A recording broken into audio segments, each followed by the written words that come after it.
ಸಿದ್ದರಾಮಯ್ಯ ಸರ್ಕಾರದ ಗೃಹಲಕ್ಷ್ಮಿ ಯೋಜನೆಯ ಹಣವನ್ನೇ ಬಳಸಿಕೊಂಡಂತ ಅತ್ತೆ ಹಾಗೆ ಸೊಸೆ ಬೋರ್ವೆಲ್ ಕೊರೆಸಿದ್ದಾರೆ. ಅತ್ತೆ ಸೊಸೆಯ ಕಾರ್ಯಕ್ಕೆ ಸಿಎಂ ಸಿದ್ದರಾಮಯ್ಯ, ಸಚಿವೆ ಲಕ್ಷ್ಮೀ ಹೆಬ್ಬಾಳ್ಕರ್ ಸಂತಸವನ್ನ ವ್ಯಕ್ತಪಡಿಸಿದ್ದಾರೆ.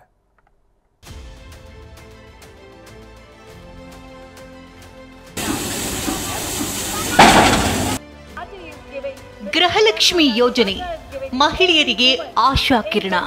ಗೃಹಲಕ್ಷ್ಮಿ ಹಣದಿಂದ ಫ್ರಿಡ್ಜ್, ಗಿಫ್ಟ್ ಸೆಂಟರ್ ಓಪನ್, ಮಗನಿಗೆ ಬೈಕ್ ಕೊಡಿಸುವ ಮೂಲಕ ಹಲವು ಮಹಿಳೆಯರು ಯೋಜನೆಯ ಹಣವನ್ನ ಸದುಪಯೋಗ ಪಡಿಸಿಕೊಂಡಿದ್ರು. ಇದೀಗ ತಿಂಗಳಿಗೆ ಬರುವಂತಹ 2,000 ರೂಪಾಯಿಗಳನ್ನ ಕೂಡಿಟ್ಟು ಅತ್ತೆ ಸೊಸೆ ಬೋರ್ವೆಲ್ ಕೊರೆಸಿದ್ದಾರೆ.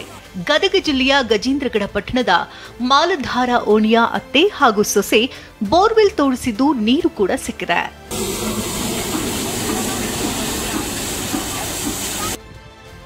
ಈ ಬಗ್ಗೆ ಅತ್ತೆ ಮಾಬುಬಿ ಹಾಗೂ ಸೊಸೆ ರೋಷನ್ ಬೇಗಂ ಹರ್ಷ ವ್ಯಕ್ತಪಡಿಸಿದ್ದು, ಸಿದ್ದರಾಮಯ್ಯನವರ ಪುಣ್ಯ ನಮಗೆ ನೀರು ಸಿಕ್ಕಿದೆ.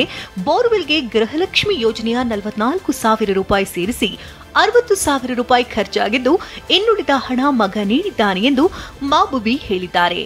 ನಮ್ಗ ಸಿದ್ದರಾಮಯ್ಯನ ರೊಕ್ಕಲಿದ್ರ ನಾವು ಕೂಡಿಟ್ಟು ಗೃಹಲಕ್ಷ್ಮಿ ರೊಕ್ಕದಾಗ ಸಿದ್ದರಾಮಯ್ಯ ರೊಕ್ಕ ಅಂತ ತಿಳಿದು ನಾವು ಕೂಡಿಟ್ಟು ಬೋರ್ ಹಾಕ್ಸಿವ್ರಿ. ನೀರು ಬಿದ್ದೈತಿ. ಅವ್ರ ಪುಣ್ಯ ನಮ್ಗ ಗೃಹಲಕ್ಷ್ಮಿದು ಸಿದ್ದರಾಮಯ್ಯರು ಪುಣ್ಯ. ಬೋರ್ವೆಲ್ ತೋಡಿಸಿದ ಅತ್ತೆ ಸೊಸೆಯ ಕಾರ್ಯವನ್ನ ಸಿಎಂ ಸಿದ್ದರಾಮಯ್ಯ ಶ್ಲಾಘಿಸಿದ್ದಾರೆ. ನಮ್ಮ ಸರ್ಕಾರದ ಗೃಹಲಕ್ಷ್ಮಿ ಯೋಜನೆಯ ಮೂಲಕ ಪಡೆದಂತ ಹಣದಲ್ಲಿ ಬೋರ್ವೆಲ್ ಕೊರೆಸಿ ಬದುಕು ಕಟ್ಟಿಕೊಂಡ ಅತ್ತೆ ಮತ್ತು ಸೊಸೆಯ ಮಾತು ಕೇಳಿ ಖುಷಿಯಾಯಿತು. ಗೃಹಲಕ್ಷ್ಮಿ ಯೋಜನೆಯ ಹಣಕ್ಕಾಗಿ ಅತ್ತೆ ಸೊಸೆಯ ನಡುವೆ ಜಗಳ ಆರಂಭ ಆಗುತ್ತೆ, ಸಂಸಾರಗಳು ಒಡೆದು ಹೋಗುತ್ತೆ ಅಂತ ಟೀಕಿಸಿದ ಜನರಿಗೆ ಬಾರಿಸಿದ ತಪರಾಕಿ ಇದು ಎಂದು ಎಕ್ಸ್ನಲ್ಲಿ ಪೋಸ್ಟ್ ಮಾಡುವ ಮೂಲಕ ವಿರೋಧ ಪಕ್ಷದ ನಾಯಕರಿಗೆ ತಿವಿದಿದ್ದಾರೆ.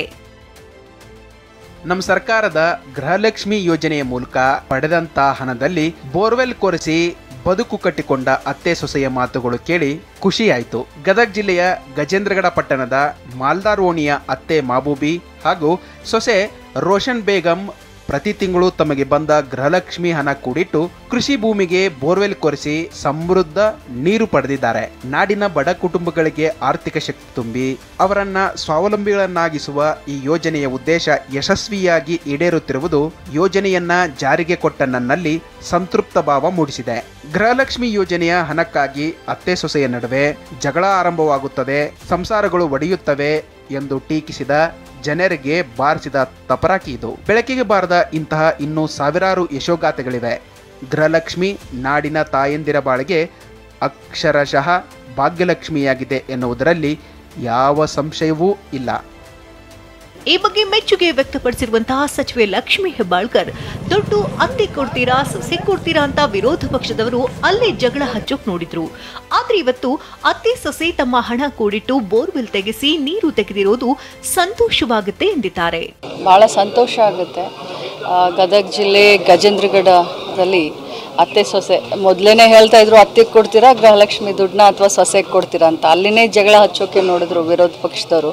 ಆದರೆ ಅತ್ತೆ ಸೊಸೆ ಇಬ್ಬರು ಕೂಡಿಟ್ಟ ಹಣವನ್ನು ಇವತ್ತು ಬೋರ್ವೆಲ್ ಹೊಡೆಸಿ ಆ ಬೋರ್ನಿಂದ ನೀರು ಹತ್ತಿ ಆ ನೀರಿನಿಂದ ವ್ಯವಸಾಯದಲ್ಲಿ ಅಭಿವೃದ್ಧಿಯನ್ನು ಮಾಡಿಕೊಂಡು ದುಡ್ಡನ್ನು ಸಂಪಾದನೆ ಮಾಡಲಿಕ್ಕೆ ಭಾಳ ಆದರ್ಶವಾದಿಗಳಾಗಿದ್ದಾರೆ.